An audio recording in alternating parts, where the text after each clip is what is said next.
ہم وہی کہیں گے جو ہمارا دین ہم کو بتاتا ہے، عمل کرو تو تمہارا بھلا ہے۔ الحمدللہ رب العالمین والصلاة والسلام على سید الانبیاء والمرسلین، اما بعد فاعوذ باللہ من الشیطان الرجیم، بسم اللہ الرحمن الرحیم، ان اللہ وملائکتہ یصلون علی النبی یا ایہا الذین آمنوا صلوا علیہ وسلموا تسلیما، اللہم صل علی سیدنا وشفیعنا وحبیبنا ومولانا محمد وبارک وسلم صلاۃ وسلام علیک یا رسول اللہ صلی اللہ تعالی علیہ وسلم۔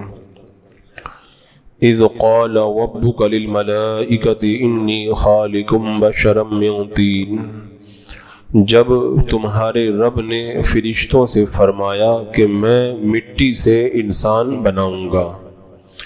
پچھلی آیات میں یہ ذکر ہوا تھا کہ عالم بالا میں، ملائے اعلیٰ میں فرشتے جب جھگڑتے تھے کس چیز کے بارے میں، یعنی حضرت آدم علیہ السلام کی جب تخلیق کا ذکر ہوا تو یہ بحث وہ کر رہے تھے کہ آدم کی اولاد دنیا کے اندر فتنہ و فساد کرے گی، ہم اللہ کی تسبیح کر رہے ہیں تو ان کو پیدا کرنے کی حکمت کیا ہے، تو ان کی جو گفتگو تھی ان کا ذکر ہوا تھا۔ اب اللہ تبارک و تعالیٰ نے حضرت آدم علیہ السلام کی تخلیق کو بیان فرمایا جب تمہارے رب نے فرشتوں سے فرمایا میں مٹی سے انسان بناؤں گا، یعنی جب اللہ تبارک و تعالیٰ نے حضرت آدم علیہ السلام کو پیدا کرنے کا ارادہ کیا تو زمین سے ایک مشت مٹی لی گئی، پھر اس مٹی کو مختلف پانیوں میں گوندا گیا یہاں تک کہ وہ مٹی گارا بن گئی اور چپکنے لگی، پھر وہ گارا سیاہ ہو گیا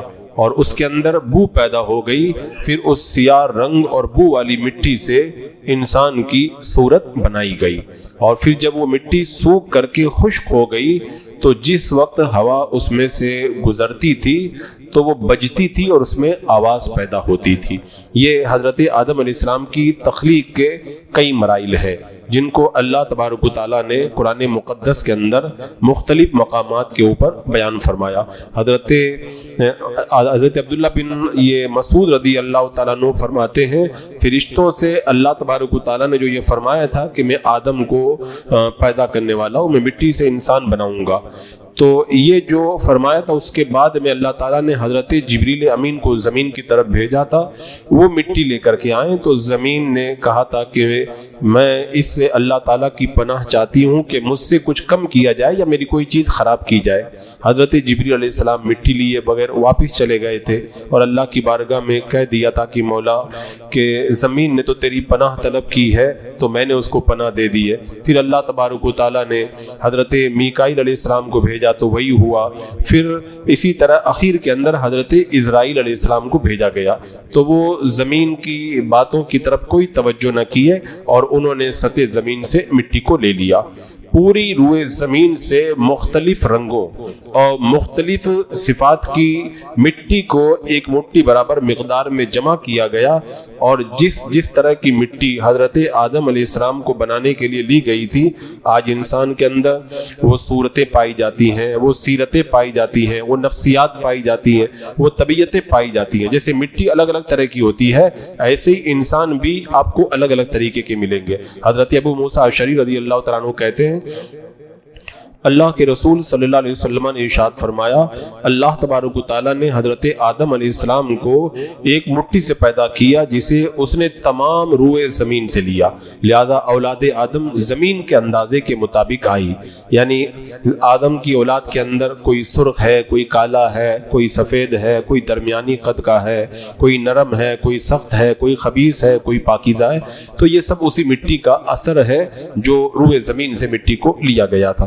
اور اس کے بعد میں رب نے فرمایا فَإِذَا سَوَّيْتُهُ وَنَفَخْتُ فِيهِ مِن رُوحِي فَقَعُوا لَهُ سَاجِدِينَ، فرمایا جب میں اسے ٹھیک بنا لوں اور اس میں اپنی طرف کی روح پھونکوں تو تم اس کے لیے سجدے میں گرنا، یعنی اللہ تبارک و تعالیٰ نے پہلے ہی فرشتوں سے فرما دیا تھا کہ جب میں آدم کو پیدا کروں گا اور آدم کی جسم کے اندر روح پھونکی جائے گی تو تم سب آدم کو سجدہ کرنا۔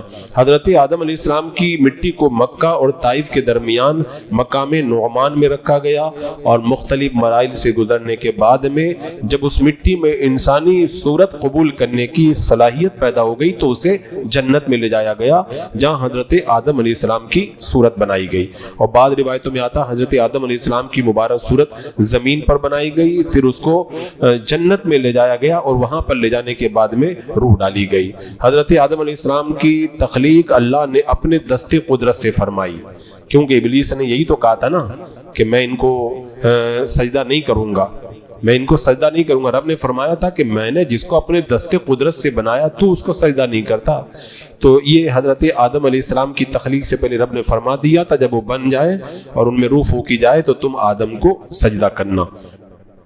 اب ابلیس تو پہلے ہی سے جلن رکھتا ہی تھا، تو رب نے فرمایا فَسَجَدَ الْمَلَائِكَةُ كُلُّهُمْ أَجْمَعُونَ، تو سب فرشتوں نے سجدہ کیا، ایک ایک نے، کوئی باقی نہیں رہا۔ یعنی حضرت آدم علیہ السلام جب بن کے تیار ہو گئے اور آپ کے جسم میں روح پھونکی گئی تو سب نے سجدہ کیا الا ابلیس، مگر ابلیس نے سجدہ نہیں کیا۔ اب اس نے سجدہ نہیں کیا، وہ پہلے ہی سے دشمنی رکھتا تھا۔ حضرت انس رضی اللہ تعالیٰ عنہ کہتے ہیں جب اللہ تعالیٰ نے حضرت آدم علیہ السلام کی جنت میں صورت بنائی تو جب تک اسی حالت میں رکھنا چاہا اسے چھوڑے رکھا، ابلیس ان کے آس پاس میں گردش کرنے لگا۔ وہ دیکھتا تھا یہ کیا چیز ہے۔ جب اس نے انہیں خالی پیٹ دیکھا تو سمجھ گیا کہ یہ ایسی مخلوق پیدا کی گئی ہے جو اپنے اوپر قابو نہیں رکھے گی، اور اپنے اوپر قابو نہ رکھنے کی ابلیس نے جو سوچی تھی اس کی وجہ یہ تھی کہ اس مخلوق میں شہوت ہوگی، غصہ ہوگا، تو اپنے نفس کے اوپر یہ قابو نہیں رکھ پائے گا۔ بہرحال، اور مسلم شریف کی روایت میں یہ ہے اللہ تعالیٰ نے حضرت آدم علیہ السلام کو مخلوق کے آخر میں جمعہ کے دن عصر کے بعد دن کی آخری گھڑی میں عصر سے لے کر رات تک کے درمیانی وقت کے اندر پیدا فرمایا تھا۔ اور ایک روایت میں یہ بھی ہے جو حضرت ابو ہریرہ رضی اللہ تعالیٰ عنہ سے روایت ہے کہ بہتر دن جس میں سورج نکلے وہ جمعہ کا دن ہے۔ کیوں؟ اسی دن حضرت آدم علیہ السلام کو پیدا کیا گیا تھا، اور اسی دن انہیں جنت سے اتارا گیا، اور اسی دن ان کی توبہ قبول ہوئی، اسی دن ان کی وفات ہوئی، اور اسی دن قیامت قائم ہوگی۔ تو اس سے پتہ چلتا ہے کہ حضرت آدم علیہ السلام جمعہ کے دن پیدا ہوئے۔ تو رب نے فرمایا کہ میں ان کو بناؤں تو تم ان کو سجدہ کرنا۔ حضرت انس کہتے ہیں رسول اللہ صلی اللہ علیہ وسلم نے فرمایا حضرت آدم علیہ السلام میں جب روح ڈالی گئی تو روح ان کے سر تک پہنچی تو حضرت آدم علیہ السلام کو چھینک آئی، تو آپ نے کہا الحمدللہ رب العالمین۔ تو اللہ تبارک، یہ جب حضرت آدم علیہ السلام نے کہا تو اللہ تبارک و تعالیٰ نے فرمایا یرحمک اللہ۔ یہ آج بھی ہمارے اندر یہ طریقہ رائج ہے۔ حضرت ابو ہریرہ کہتے ہیں اللہ کے رسول علیہ السلام نے فرمایا جب اللہ تعالیٰ نے حضرت آدم علیہ السلام کو پیدا کیا تو فرمایا جاؤ ان کو سلام کرو۔ تو فرشتوں کی ایک جماعت تھی، وہ بیٹھی ہوئی تھی، انہوں نے غور سے سنا اور پھر وہ گئے اور حضرت آدم علیہ السلام نے کہا کہ انہوں نے جب جا کے سلام کیا السلام علیکم، تو پھر ان سب نے کیا کہا السلام علیکم ورحمۃ اللہ، اور تو انہوں نے جواب میں کہا ورحمۃ اللہ، یہ بڑا کر کے یہ الفاظ انہوں نے کہے۔ بہرحال یہاں پر جو ابلیس نے سجدہ نہیں کیا اس کا ذکر فرمایا گیا کہ تخلیق آدم کے بعد میں اللہ تبارک و تعالیٰ نے فرشتوں سے جب فرمایا تھا کہ سب آدم کو سجدہ کرو، یہ سجدہ جو ہے وہ سجدہ تعظیمی تھا۔ فرشتوں کو پہلے ہی اللہ تبارک و تعالیٰ نے تاکید کر دی تھی، تو جب سجدہ کرنے کا حکم ہوا تو سارے فرشتے نے سجدہ کیا، ابلیس نے سجدہ نہیں کیا۔ کیوں نہیں کیا؟ خود ہی بتاتا ہے الا ابلیس، اس نے سجدہ نہیں کیا۔ وہ کیا کہنے لگا؟ اللہ تعالیٰ فرماتا ہے استکبر وکان من الکافرین، اس نے غرور کیا اور وہ تھا ہی کافروں میں سے۔ اللہ کو پہلے ہی سے معلوم تھا یہ کافر ہے۔ قال یا ابلیس ما منعک ان تسجد لما خلقت بیدی، اللہ نے فرمایا ابلیس تجھے کس چیز نے روکا کہ تو اس کے لیے سجدہ کرے جسے میں نے اپنے ہاتھوں سے بنایا؟ استکبرت ام کنت من العالین، کیا تجھے غرور آ گیا یا تو تھا ہی مغروروں میں سے؟ جواب کیا دیتا ہے؟ قال انا خیر منہ خلقتنی من نار وخلقتہ من طین، بولا میں ان سے بہتر ہوں، تو نے مجھے آگ سے پیدا کیا اور انہیں مٹی سے پیدا کیا۔ یعنی یہ اس کا غرور تھا. اس نے کیا کیا؟ اس نے سجدہ کرنے سے انکار کر دیا. وہ کہنے لگا کہ میں ان سے افضل ہوں، حالانکہ وہ پہلے بہت عبادت کرتا تھا اور بارگاہ الہی کا مقرب بھی تھا، لیکن اس نے سجدہ کرنے سے انکار کر دیا. تو ابلیس کا جو اصل تعلق تھا وہ جناتوں سے تھا، وہ فرشتوں میں سے نہیں تھا. لیکن چونکہ فرشتوں میں سے وہ شمار کیا جاتا تھا، انہی کے ساتھ میں رہتا تھا. جب فرشتوں کو حکم ہوا تو ساتھ میں اس کو بھی سجدے کا حکم ہوا. اور جب اس نے سجدہ نہیں کیا، اللہ تعالیٰ نے اس سے پوچھا تو انہیں سجدہ کیوں نہیں کیا، حالانکہ رب کو سب معلوم ہے. تو ابلیس نے کہا کہ یہ تو جو ہے وہ مٹی سے پیدا کیے گئے اور میں آگ سے پیدا کیا گیا ہوں. یہ ابلیس کی غلط سوچ تھی کہ اس نے یہ گمان کیا کہ میں آگ سے پیدا کیا گیا ہوں تو آگ بہتر ہے تو میں بھی بہتر ہوں، حالانکہ ایسا نہیں ہے. مٹی یہ آگ سے بھی افضل ہے، کیونکہ مٹی آگ پر غالب آ جاتی ہے. آگ پر مٹی ڈالنے سے آگ بجھ جاتی ہے اور آگ مٹی کو ختم نہیں کر سکتی ہے. اسی طرح مٹی امین ہے. مٹی میں بیج دبا دیا جائے تو درخت کو اگا کر کے بیج کو کئی گنا کر کے واپس دے دیتی ہے. اور آگ جو ہے وہ خائن ہے، آگ میں جو کو ڈالا جائے اس کو جلا کے ختم کر دیتی ہے. اور آگ کی طبیعت میں جوش اور غضب ہے، اور مٹی کی طبیعت کے اندر سکون ہے، قرار ہے. اور مٹی کی طبیعت میں تخلیق اور تکوین کی صلاحیت ہے، یعنی مٹی سے انسانوں حیوانوں کا رزق حاصل ہوتا ہے، روئی حاصل ہوتی ہے جس سے انسان کو لباس اور زینت ملتی ہے، اور اس میں معدنیات ہوتے ہیں، بہت کچھ ہوتا ہے. اور آگ سے کچھ بھی نہیں حاصل ہوتا. اور مٹی سے انسان اپنا گھر بناتا ہے جو اس کو دھوپ اور بارش سے بچاتا ہے. آگ سے گھر نہیں بنتا بلکہ گھر بگڑ جاتا ہے. اسی طرح آگ خود بخود قائم نہیں رہتی ہے، اس کو اپنے قائم رہنے کے لیے کسی جگہ کی ضرورت ہوتی ہے، اور وہ جگہ کہاں؟ زمین اور مٹی ہے. تو آگ تو محتاج ہوئی زمین کی، تو یہ آگ بہتر کیسے ہو گئی؟ اسی طرح آگ سے کچھ فائدے تو ہوتے ہیں، جیسے کھانا پکتا ہے، روشنی ملتی ہے، لیکن اس کو آگ کو کنٹرول کرنا پڑتا ہے. کنٹرول نہ کیا جائے تو کھانے کو جلا دے، گھر کو جلا کے راکھ کر دے. تو اس کی بھلائی کے اندر بھی کچھ نہ کچھ برائی موجود رہتی ہے، اور مٹی کے اندر بھلائی ہی بھلائی ہوا کرتی ہے. اسی طرح قرآن مجید میں اللہ تعالیٰ نے مٹی کے بہت سارے فائدے بیان کیے کہ ہم نے اس کو بچھونا بنایا، زمین کے عجائبات میں انسان کو غور و فکر کی دعوت دی. آگ کا ذکر زیادہ تر ڈرانے اور عذاب کے موقع پہ اللہ نے فرمایا ہے. تو یہ آگ افضل نہیں ہوئی، یہ تو مٹی بہتر ہوئی. ایسی طرح مٹی کے لیے فضیلت کافی ہے کہ اللہ نے اس سے خانہ کعبہ کی تعمیر فرمائی، انبیاء کرام کو بنایا. اور آگ کے لیے یہی مذمت بہت ہے کہ آگ سے شیطان کو بنایا گیا. اور مٹی کے اندر تواضع ہے، جھکنا ہے. آگ کے اندر سرکشی اور تکبر ہے، اور جو جھکتا ہے اللہ تعالیٰ اسی کو بلندی دیتا ہے.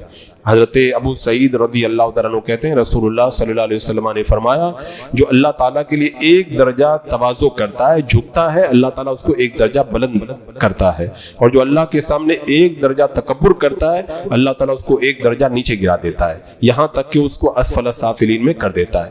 تو جو ابلیس نے جو یہ کہا تھا کہ میں آگ سے پیدا کیا گیا ہوں، میں بہتر ہے، یہ ابلیس کی جو ہے وہ غلط سوچ تھی جس کا یہاں پر رد کیا گیا. اب اللہ تعالیٰ نے اس سے فرمایا کہ استکبرتا، کیا تجھے غرور آ گیا، ام کنت من العالین، یا تو تھا ہی مغروروں میں سے. ابلیس کے اندر غرور پہلے ہی سے تھا، اور جو مغرور ہوتا ہے وہ ہمیشہ دب کر کے رہتا ہے اور برباد ہوتا ہے. حضرت عبداللہ بن مسعود رضی اللہ تعالیٰ عنہ کہتے ہیں رسول اللہ صلی اللہ علیہ وسلم نے فرمایا جس کے دل میں رائی کے دانے کے برابر بھی غرور ہوگا، تکبر ہوگا، وہ جنت میں داخل نہیں ہوگا. اور حضرت ابو ہریرہ رضی اللہ تعالیٰ عنہ کہتے ہیں رسول اللہ صلی اللہ علیہ وسلم نے فرمایا کہ کبریائی میری چادر ہے اور عظمت میرا تہبند ہے، جو ان میں سے کسی ایک کو مجھ سے چھینے گا میں اس کو جہنم میں ڈال دوں گا. یعنی کبریائی اور بڑائی اللہ کے لیے ہے، اور اگر کوئی خود بڑا بننا چاہتا ہے اللہ اس کو جہنم میں ڈال دیتا ہے. اور حضرت انس رضی اللہ تعالیٰ عنہ کہتے ہیں کہ اہل مدینہ میں لوگ رسول اللہ صلی اللہ علیہ وسلم کا ہاتھ پکڑ کر کے آپ کو مدینہ میں جہاں چاہتے تھے لے جاتے تھے، اپنی ضرورت پوری کرتے تھے. بتاؤ، کونین کے دولہ ہیں، جو چاہتا تھا میرے آقا علیہ السلام سے جس کام کے لیے کہتا تھا میرے آقا منع نہیں فرماتے تھے. آپ کے اندر تواضع تھی، خاکساری تھی، اور ابلیس نے غرور کیا تو تباہ و برباد ہو کر کے رہ گیا. تو اس آیت کریمہ میں رب تبارک و تعالیٰ نے ارشاد فرمایا کہ کیا تجھے غرور آ گیا یا تو تھا ہی مغروروں میں سے. تو اس نے غرور کیا اور کہنے لگا کہ میں تو آگ سے پیدا کیا گیا ہوں. تو رب نے کیا ارشاد فرمایا؟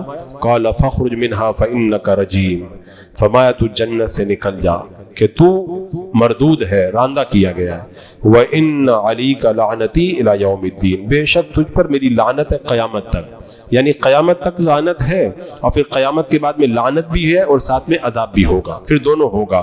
تو ابلیس نے جواب دیتے ہوئے جب کہا تھا نا کہ مجھ کو آگ سے پیدا کیا گیا ہے، تو ابلیس کا خود کو افضل سمجھنا یہ اس کا غرور اور اس کا باطل خیال تھا۔ افضل وہ ہوتا ہے جسے اللہ تبارک و تعالیٰ افضل بناتا ہے۔ تو اللہ تعالیٰ نے فرشتوں کو حکم دیا تھا، ابلیس نے اس پر عمل نہیں کیا، وہ اللہ کی بارگاہ سے اس کا یہ انجام ہوا کہ ابلیس کی ہزاروں سال کی عبادت برباد ہو گئی، فرشتوں کا استاد ہونے کی جو عظمت تھی وہ ختم ہو گئی، اللہ نے اس کو ذلیل کر کے اپنی بارگاہ سے نکال دیا۔ لیکن نکلتے نکلتے اس نے کیا کہا ہے اس کو اللہ تبارک و تعالیٰ نے اگلی آیات میں بیان فرمایا۔ بسم اللہ الرحمن الرحیم، اللہم صلی علی سیدنا مولانا محمد وبارک وسلم، صلاۃ و سلام علیک یا رسول اللہ۔ یا اللہ یا رحمان یا رحیم العالمین، اپنے محبوبین کے صدقے میں اعمال صالحہ کی توفیق عطا فرما، ہر گناہ ہر برائی سے محفوظ و معمون فرما، ایمان پہ زندگی ایمانی پر خاتمہ نصیب فرما۔ اے اللہ مظلومین بالخصوص مولا غزہ کے مظلومین کی مدد فرما۔ ربنا تقبل منا انک انت السمیع العلیم وتب علینا انک انت التواب الرحیم۔ ان اللہ وملائکته یصلون علی النبی یا ایھا الذین آمنوا صلوا علیہ وسلموا تسلیما۔ اللهم صل على سيدنا وشفيعنا وحبيبنا ومولانا محمد وبارك وسلم، صلاة وسلام عليك يا رسول الله۔ سبحان ربك رب العزة عما يصفون وسلام على المرسلين والحمد لله۔